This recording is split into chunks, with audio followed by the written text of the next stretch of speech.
Ang susunod na programa ay rated PG. Patnubay at gabay ng magulang ay kailangan sa mga batang manonood.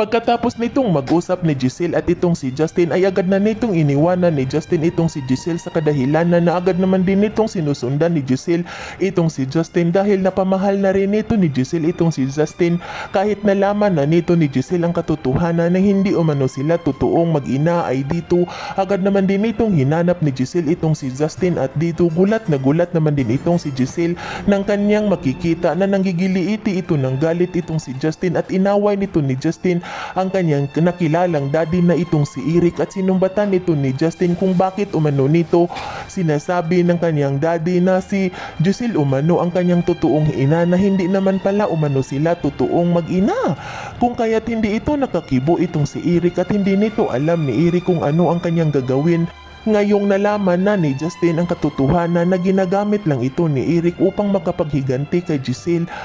Kung kaya't nanggigiliiti naman din ito ng galit itong si Justin at agad naman din itong sinabihan ni Justin ang kanyang nakilalang daddy na sumagot umano ito kung sino umano ang kanyang totoong ina. Samantala, agad naman din itong tinawagan ni Zoe ang kanyang mami na itong si Moira pagkatapos nitong mabalitaan ni Zoe na hindi umano magkamats ang kanilang DNA sample ng kanyang tita Giselle at itong si Justin sa kadahilanan na tuwang-tuwa naman din itong si Moira at agad itong nagtungo itong si Moira sa Apex Medical Hospital at nang makarating na itong si Moira ay agad itong pumasok sa loob at dito